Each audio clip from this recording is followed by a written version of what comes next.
сайн байцгааны эрхэм хүндэт үзэгчдээ. За Human History байна. Өнөөдөр ноц тавчаа дөрвөө оруулж байна.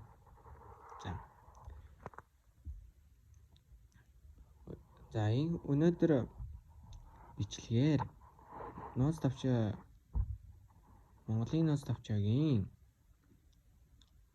153 дугаар зүйлээс эхэлж байгаамаа.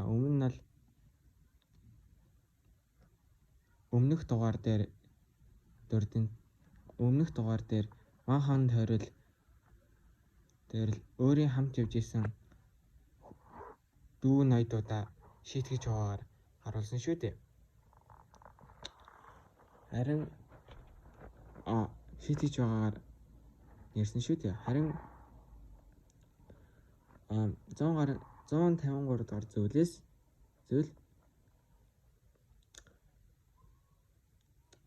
1202 оны нохой жилийн намар Чингис хаан, Цагаан татар, Алчи татар, Тугаатав татар, Алуухай татар, Тэтэ татаруудтай далан нөмрөгөд байлцсан байна. Яг ингээд байлдахын өмнө Чингис хаан нэг хууль гаргажээ. За дайсны дийлвэрээс олсон битгий хоргодоо. Даран дуусгаас тэр олз биднийх болно. Бид олзоо хувааж авнаа. Дайсан хүмүүд нэцэгт бас төрүүчийн давтлан орсон газартаа тоглорцгаая. Төрүүчийн давтлан орсон газартаа эс игээрсэн тоглорсон үнийг алтугай эмээ тийм зарлиг болгосон байна. Тэгээд далан нөмөргөнд байлдаж татарыг дуусгаж улуу шилүүгэлжидэд улсдаа нэгтгэн дагуулав гинэ. Цагаан татар, Алчи татар, Тугаатав татар, Алуухай татар зэрэг эрхэн иргэдийг дарахад засаглан хилдсэн үгст алтан хучир дэрийдээ гаруй үгэндээ үл хөрөн олсон шунаж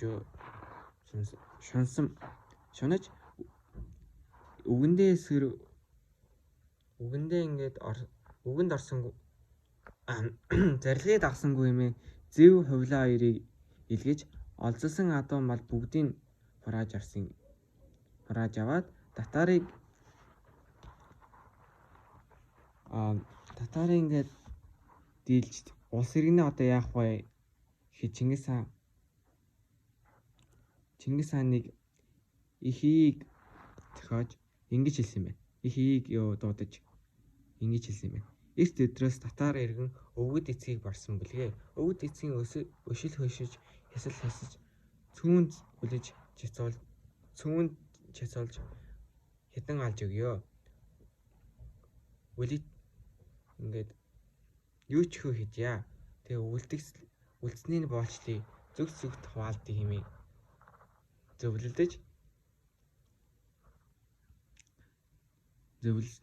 зөвлөцснийг бэлгүүдээ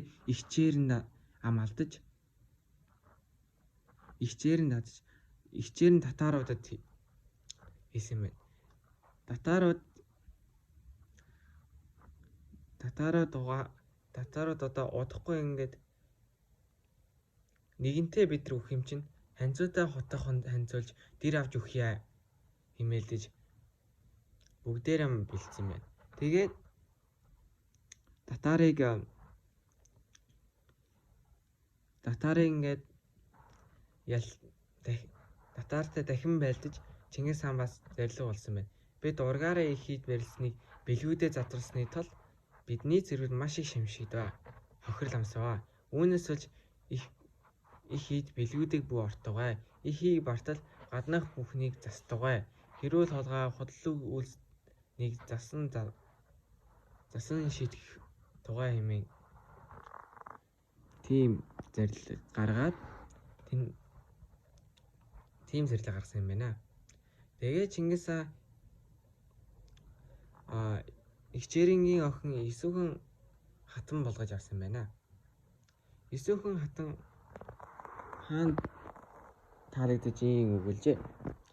Хаан сойрхоос намайг хүний зэрэгт бодож болгож осром уу? Миний эгч Есүс нэрт надаас дээр хан хүн зөхөх ажээ. Саяхан хүргэн хүргэлсэн буюу хадамд гарсан бэлгээ. Идүүгээ энэ бодлоонд хаа нэг тийш явсан байх хэмээсэн байна. Тэгээ энэ үгийг сонсоод Чингис хаан "Эх чинь чамаас илүү сайн бөгөөс ирүүлээ.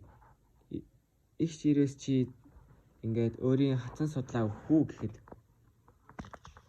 үү гэхэд Есүсийн хатуу хаан сойгоос би ичээгээ үзээс ичтэй хатан судлаад өгөө."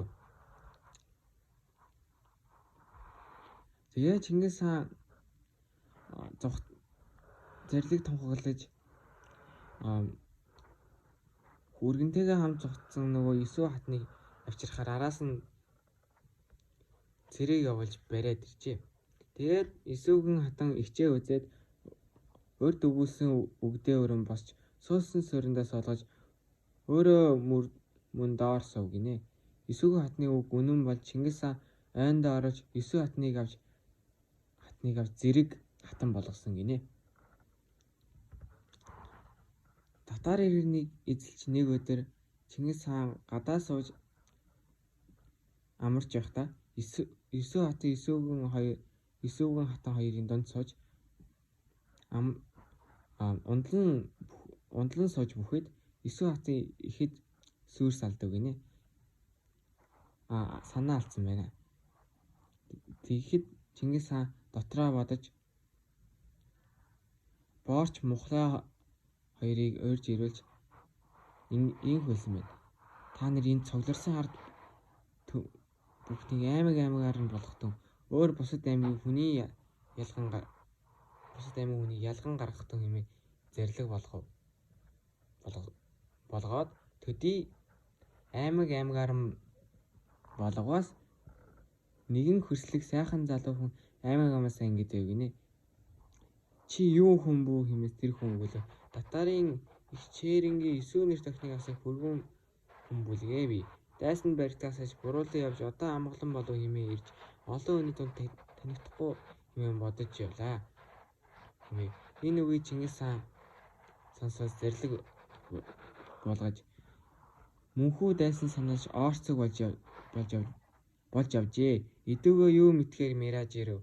Энэ мэцийг цүүнд мэцийг хяд юунд саармэ нүдний ичнийг гээгтэн хэмээн төдий түүнийг өнөөгөө." Тэгээ тэр жилдээ Ван хаан мэрэгдээ байлдаж тогтоо бэхий баргуужин төрхмийн зүг хөөж тогтоогийн их хүү төвүүс бэхийг алж тогтоогийн хутагтай чалуун гэсэн хоёр охин хатан хоёрыг авч хутуу чулуун хоёр хүн эргэс сэлтийн эзлэн аваад Чингис хаанд юу ч олсноос өгөөгүй гинэ. Түүний хойно Чингис хаан Ван хаан хоёр 8-ны хүчүүгүүдийн буйрыг хаантай байлдаж Үлүү тагийн согог уснаа бүхийд хурч очиход буйрыг хаан байлдаж ядаж алтай даван хөтлөв гинэ. Согог уснаас буйрыг хааныг нэхэж алтай давуулан Хумширынгийн өрөөнг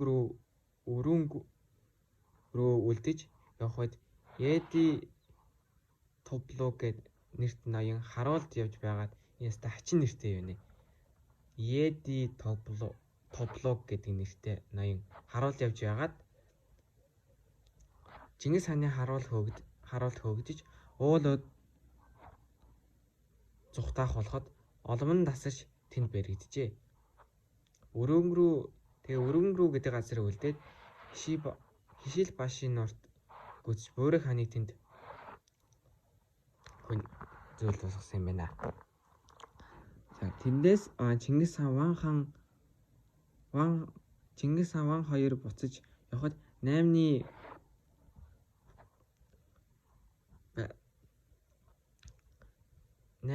талын хөгөөсөө савраг байдраг бэлчээр цэрэг засч хатгалахаар зэхэж байсан ажгүй. Энэ хөгөөсөө Савраг Баатар Байдраг гэхэр чи одоогийн нэг Байдраг голын хавайл юм шиг байна да. Тийм Байдраг голын бичээр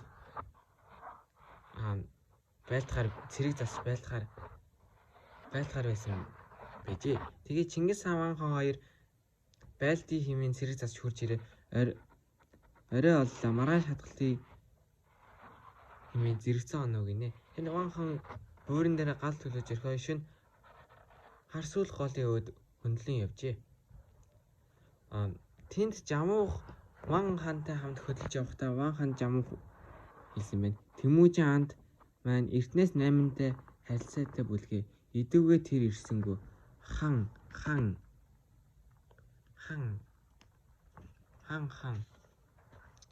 байх хайрхан бий бөө. Одох болжмаар анд мань буюу 8-нд очиж нийл гэж хоцров хэмээн Жамуухын тэр үгэнд Учигтай Хүрэнбаатар өгүүлв. Учигтай Хүрэнбаатар Жамуух үгэнд ийм хэлсэн байна. Яах ийм цусардаж шудраг ах дүүнийгээ орхин ховлон хочлон өгүүлнэ вэ хэмээн хэлсэн байна. Чингис хаан шин тэндээ онж хатгалтын хэмээн маргааш шалан эрт үүр гэлээ Ван хааны буурыг үзэж үгүй байхгүй байсан байв. Эднэр биднийг түл шалгасан ажгүй хэмээн тэндээс Чингис хаан хөдөлж эдэр алтай билээр гítэлж тэр хөдөлсөн чигээрээ яж сайр хэрт бүү. Тэндээс Чингис хаан хасар хоёр 8-ны яршиг төвийг мэдэж тэдний хүндэс тоолоо. Тэгээ хөвөөс Савраг Ван хааны хойноос нэхэж Сэнгүүмийн эм хөвгөн ард иргэдийг булаачж Ван хааны телегээдүү амсарт бүхийд зарим мэргэн адуу мал эдээ хөргнөөс булаан авч утжээ. Тэр хооронд мэрэгдийн тогтоогийн хотгоо чулуун хоёр хөвгөн тэндээс иргэдээ авч салаад эцтэйг нийлэн сэлэнгүү нүжээ. Ван хаан хөвгөөс Савраг ялагдаж Чингис хаан илж явуулжээ. 8-ны ард иргэн эм хөвгүүдээ 8-д ард иргэн эм хөвгүүдээ алдав би. Хүүнээсээ 4 хүлгийг чиний гуйж илгээв би. Ард иргэдийг минь аварч өгдөг вэ хэмээн илгээжээ. Чингис хаан тэнд боогорч мухлай борхол Чулуунбаатар гэсэн 3 хүлгээ цэрэг өгөн илгээжээ. Эдгээр 4 хүлгийг очихын өмнө улаан хутад Сэнгүүн байлгахдаа мориныхоо гуйг харуулж автах болж нүхэд харуулж ингээд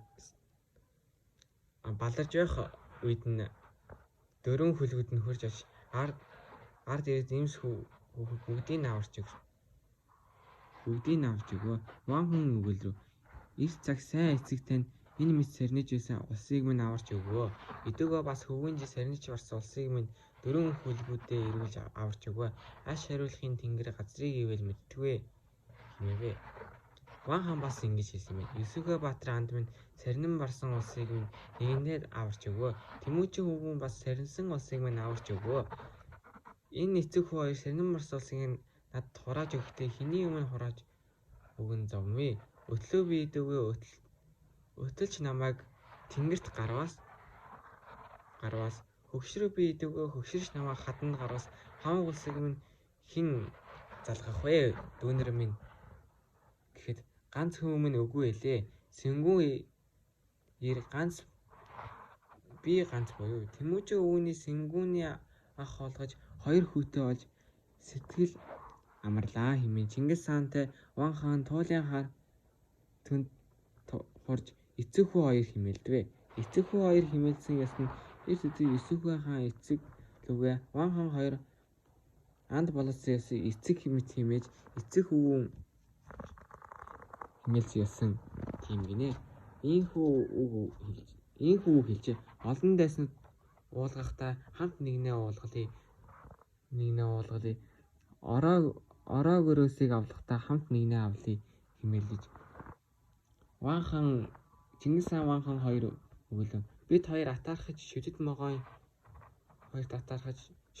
могой шурагдваас шудраанд бүү хоёр оръё. Шүдээр амаар өгүүлэгдэж бишрээ. Араат могой гадрагваас